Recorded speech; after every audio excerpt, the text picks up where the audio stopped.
بسم اللہ الرحمن الرحیم۔ محترم ناظرین، تنہائی دماغی کارکردگی کو کمزور کر دیتی ہیں۔ امام یونس بن عبید رحمہ اللہ فرماتے ہیں، انسان کی دو چیزیں درست ہو جائیں تو اس کے باقی سارے کام سیدھے ہو جاتے ہیں، اس کی نماز اور اس کی زبان۔ ایک آسٹریلوی تحقیق میں بتایا گیا کہ جو مرد زیادہ پھل اور سبزیاں کھاتے ہیں ان کی جسمانی خوشبو میٹھی اور دلکش ہوتی ہیں۔ ناظرین، ابن اسحاق نے نبی اکرم صلی اللہ علیہ وسلم کے سفر تبوک کے واقعات لکھتے ہوئے بیان کیا ہے کہ راستے میں کسی جگہ آپ صلی اللہ علیہ وسلم کی اونٹنی گم ہو گئی۔ آپ صلی اللہ علیہ وسلم کے صحابہ اونٹنی کی تلاش میں نکلے۔ نبی اکرم صلی اللہ علیہ وسلم کے ایک مخلص صحابی حضرت عمارہ بن حزم رضی اللہ عنہ بھی اس موقع پر موجود تھے۔ وہ بیعت عقبہ اور بدر میں شمولیت کے شرف سے سرفراز تھے۔ ان کے گروپ میں زید بن لسید قینقاعی بھی تھا جو منافق تھا۔ حضرت عمارہ رسول پاک صلی اللہ علیہ وسلم کے پاس تھے اور زید ان کی قیام گاہ میں تھا۔ اس نے قیام گاہ میں لوگوں سے کہا کہ یا محمد صلی اللہ علیہ وسلم کا یہ دعویٰ نہیں ہے کہ وہ اللہ کا نبی ہے اور تمہیں آسمان کی خبریں سناتا ہے، اور اسے یہ بھی پتہ نہیں کہ اس کی اونٹنی کہاں ہے۔ حضرت عمارہ رضی اللہ عنہ اس وقت رسول اللہ صلی اللہ علیہ وسلم کے پاس تھے۔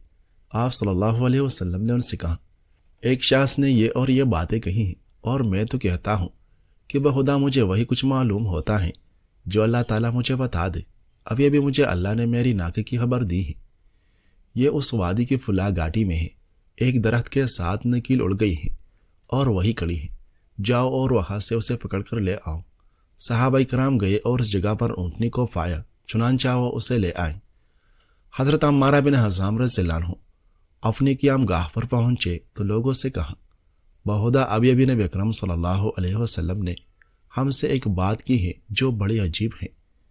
نبی اکرم صلی اللہ علیہ وسلم نے ہمیں بتائی کہ ایک شخص نے یہ اور یہ بات کی ہے۔ قیام گاہ میں موجود لوگوں نے بتایا کہ یہ بات تھوڑی دیر قبل زید بن لسید نے کہی تھی۔ حضرت عمارہ رضی اللہ عنہ کو یہ سن کر سخت غصہ آیا۔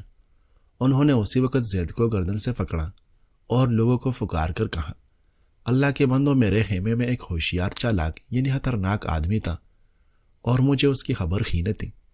پھر اسے مخاطب کر کے کہا، اے دشمن خدا، میرے خیمے سے نکل جا اور میرے ساتھ کبھی نہ چلنا، نہ میرے قریب پھٹکنا۔ ناظرین، ہفتے میں صرف 3 بار لیموں کے چلکے سے اپنے دانتوں کو اچھی طرح صاف کیجیے۔ زندگی بھر آپ کی دانت کبھی خراب نہیں ہوگی۔ بار بار نہانے سے بال کمزور ہو جاتے ہیں۔ نہار منہ زیادہ پانی پینے سے آپ کی اسکن ٹائٹ اور تر تازہ رہے گی۔ شوہر کے لیے بناؤ سنگار کرنا مرد کا حق ہے، اس پر عورت کو اجر ملتا ہے۔ ناظرین، امام بخاری رحمہ اللہ نے حضرت جابر بن عبداللہ رضی اللہ عنہ کی روایت کے حوالے سے بیان کیا کہ ایک انصاری صحابیہ نے نبی اکرم صلی اللہ علیہ وسلم سے عرض کیا کہ اس کے پاس ایک کاریگر غلام ہے جو لکڑی کا نہایت نفیس کام کر سکتا ہے، لہٰذا اگر آپ اجازت دیں تو اس سے ایک ممبر بنوا دیں جس پر آپ تقاریر کے دوران بیٹھ جایا کریں۔ آپ صلی اللہ علیہ وسلم نے فرمایا، جیسے تم چاہو۔ حضرت جابر رضی اللہ عنہ بیان کرتے ہیں کہ اس خاتون نے ممبر بنوا کر بھجوا دیا۔ جب جمعہ کا دن ہوا تو آپ صلی اللہ علیہ وسلم اس ممبر پر بیٹھ گئے۔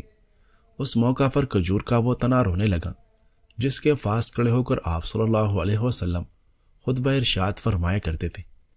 اس کی چیخ و پکار اتنی درناک تھی کہ یوں معلوم ہوتا تھا کہ وہ فرط غم سے پھٹ جائے گا۔ آپ صلی اللہ علیہ وسلم ممبر سے اتر آئے اور اس تنے کو پکڑ لیے، پھر اسے اپنے ساتھ چمٹا لیے۔ وہ چپ ہو گیا، مگر اس طرح اس کی ہچکی بند ہوئی تھی جس طرح روتا ہوا بچہ چپ کرنے سے پہلے ہچکیاں لیتا ہے۔ ناظرین، نئی تحقیق کے مطابق آپ جو کھاتے ہیں وہ نہ صرف آپ کی صحت بلکہ آپ کی جسمانی خوشبو پر بھی گہرا اثر ڈال سکتا ہے۔ بعض غذائیں ایسی ہیں جو آپ کی قدرتی جسمانی خوشبو کو دوسروں کے لیے زیادہ دلکش اور خوشگوار بنا سکتی ہے۔ خوراک اور جسمانی خوشبو کا گہرا تعلق ہے۔ پھل، سبزیاں اور لہسن جسمانی خوشبو کو بہتر بنا سکتے ہیں، جبکہ گوشت اور کیفین اس کے برعکس اثر ڈال سکتے ہیں۔ دلچسپ طور پر ایک تحقیق میں یہ بات سامنے آئی ہے کہ روزہ رکھنے سے جسمانی خوشبو میں قدرے بہتری آ سکتی ہے۔ ناظرین، ایک انصاری صحابی نے بیان کیا کہ ہم رسول اللہ صلی اللہ علیہ وسلم کے ساتھ ایک جنازے کی نماز کے لیے نکلے۔ میں نے رسول پاک صلی اللہ علیہ وسلم کو دیکھا کہ وہ قبر کے کنارے کھڑے تھے اور گورکن سے فرما رہے تھے، پاؤں کی جانب سے ذرا کھول دو اور سر کی جانب سے بھی ذرا کشادہ کرو۔ جنازہ اور تدفین کے بعد جب رسول اللہ صلی اللہ علیہ وسلم واپس مدینہ آئے تو ایک عورت کے قاصد نے اس کی طرف سے نبی کریم صلی اللہ علیہ وسلم کو دعوت طعام دی۔ آپ صلی اللہ علیہ وسلم اس کے ساتھ تشریف لے گئے، کھانا پیش کیا گیا۔ آپ صلی اللہ علیہ وسلم نے کھانے میں ہاتھ ڈالا اور دوسرے حاضرین نے بھی ہاتھ بڑھائے۔ لوگ کھانے لگے۔ ہمارے بزرگوں نے دیکھا کہ رسول اللہ صلی اللہ علیہ وسلم نے لقمہ منہ میں ڈالا اور اسے منہ میں پھرانے لگے۔ پھر کہا، میں محسوس کرتا ہوں کہ اس بکری کا گوشت پکا لیا گیا ہے، مگر اس کے مالک سے پوچھے بغیر یہ کام ہوا ہے۔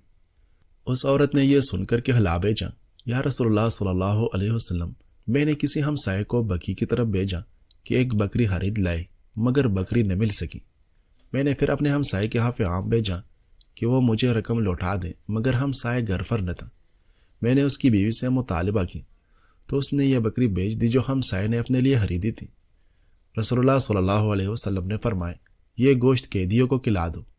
حضرت حسن رضی اللہ عنہ سے روایت ہے کہ نبی اکرم صلی اللہ علیہ وسلم نے فرمایا، اللہ تعالیٰ کو بندے کے دو قدموں سے زیادہ کوئی قدم محبوب نہیں، ایک وہ قدم جو فرض نماز کی ادائیگی کے لیے اٹھتا ہے، اور دوسرا وہ قدم جو کسی رشتہ دار کی ملاقات یا صلہ رحمی کے لیے اٹھتا ہے۔ ناظرین، اگر آپ کے ہاتھ پاؤں ہر وقت ٹھنڈے رہیں تو سمجھ جائے کہ آپ خون کی کمی کا شکار ہیں۔ نہار منہ روزانہ کچورے کھانے سے 18 سال جیسی جوانی برقرار رہے گی۔ دانتوں کی درد میں الائچی والی چائے پی لو، درد فوری دور ہو جائے گا۔ سبزیاں زیادہ کھانے سے جلد نہیں لٹکے گی۔ کانوں میں لذت لانے کے ساتھ ساتھ سونف دوا کے طور پر بھی استعمال کی جاتی ہے۔ ناظرین، خلیفہ دوم حضرت عمر فاروق رضی اللہ عنہ کے پاس ایک شخص گواہی دینے کے لیے آئے۔ آپ رضی اللہ عنہ نے اس سے فرمایا، کوئی ایسا آدمی لاؤ جو تمہیں جانتا ہو۔ وہ ایک آدمی کو لے آئے۔ حضرت عمر رضی اللہ عنہ نے اس سے پوچھا، کیا تم اس شخص کے قریبی پڑوسی ہو جو اس کے آنے جانے کو دیکھتا ہوں؟ آدمی نے کہا، نہیں۔ آپ رضی اللہ عنہ نے پوچھا، کیا تم اس کے ساتھ سفر میں رہے ہو جس میں آدمی کا ہلاک معلوم ہوتا ہے؟ آدمی نے کہا، نہیں۔ آپ رضی اللہ عنہ نے فرمایا، کیا تم نے اس کے ساتھ دینار و درہم کا معاملہ کیا ہے جس سے آدمی کی دیانت و تقوی ظاہر ہوتا ہے؟ آدمی نے کہا، نہیں۔ حضرت عمر رضی اللہ عنہ نے فرمایا، میرا خیال ہے کہ تم نے اسے مسجد میں دیکھا ہے جہاں وہ نماز پڑھتا ہے اور قرآن کی تلاوت کرتا ہے، کبھی سر نیچے کرتا ہے اور کبھی اوپر اٹھاتا ہے۔ آدمی نے کہا، ہاں یہی بات ہے۔ حضرت عمر رضی اللہ عنہ نے فرمایا، پھر تم واپس جاؤ کیونکہ تم اسے نہیں جانتے۔ مذکورہ شخص جس کے بارے میں وہ گواہی دینے آیا تھا، اسے اس نے صرف خدا کے سامنے کھڑے ہوتے ہوئے دیکھا تھا، مگر انسانوں کے سامنے کھڑے ہوتے ہوئے نہیں دیکھا تھا۔ اسی بنا پر حضرت عمر رضی اللہ عنہ نے اس کی رائے کو قبول نہیں کیا۔ در حقیقت جب تک کوئی شخص انسانی معاملات میں نیک ثابت نہ ہو، اس وقت تک اس کے نیکی کا کوئی اعتبار نہیں۔ ناظرین، پاؤں سے خشکی دور کرنی ہے تو ایلوویرا کو پانی میں گھول کر پاؤں کی جوڑوں تک لگائیں۔ اس سے پاؤں کی خشکی ختم ہو جائے گی اور آپ کے بال لمبے بھی ہوں گے۔ ہمیشہ جوان نظر آنا چاہتے ہو تو منہ دھونے کے بعد چہرے پر بادام کا تیل لگایا کریں۔ اچار کھانے سے پہلے اس پھول کا چھلکا کھانے سے معدے میں تیزابیت نہیں ہوتی۔ حضرت انس بن مالک رضی اللہ عنہ فرماتے ہیں کہ 3 آدمی قیامت کے دن رحمان کے عرش کے سائے میں ہوگی۔ اول صلہ رحمی کرنے والا، اس کی عمر میں اضافہ ہوتا ہے، اس کے رزق میں برکت دی جاتی ہے اور قبر میں وسعت عطا کی جاتی ہے۔ دوسرے، وہ عورت جس کا شوہر یتیم بچوں کو چھوڑ کر وفات پا گئے اور اس نے ان کی دیکھ بھال کی یہاں تک کہ اللہ تعالیٰ نے انہیں پروان چڑھا دیا یا وہ فوت ہو گئی۔ تیسرے، وہ شخص جس نے کھانا پکائے اور یتیموں مسکینوں کو دعوت کھلائی۔ ناظرین، ماہرین کے مطابق معاشرتی تعلقات اور میل جول دماغ میں ایک مخصوص پروٹین کی پیداوار بڑھاتے ہیں جو یادداشت کو مضبوط کرتا ہے، لیکن جب یہ تعلقات اور رابطے کم ہو جائیں، یعنی بندہ لوگوں سے تنہائی اختیار کرے، تو اس پروٹین کی سطح گھٹ جاتی ہے جس سے یادداشت کمزور پڑنے لگتی ہے۔ کوشش کریں کہ غصہ کرنے سے بچیں اور کوئی ٹینشن نہ لیں، اس سے اعصاب جلدی کمزور ہو جاتے ہیں۔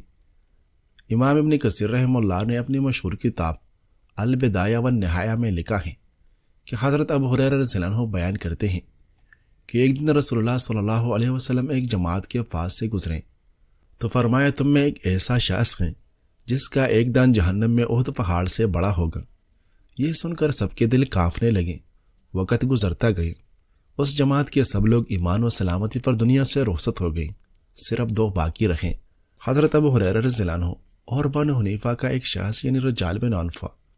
یہ رجال ان لوگوں میں سے تھا جو نبی کریم صلی اللہ علیہ وسلم کے پاس آئے، اسلام سیکھا، قرآن یاد کیا، عبادت گزار اور زاہد بنا، حتیٰ کہ لوگ اس کی عبادت اور خشوع کی مثالیں دیتے تھے، مگر نبی کریم صلی اللہ علیہ وسلم کی وہ بات ابو ہریرہ رضی اللہ عنہ کے ذہن میں رہ گئی۔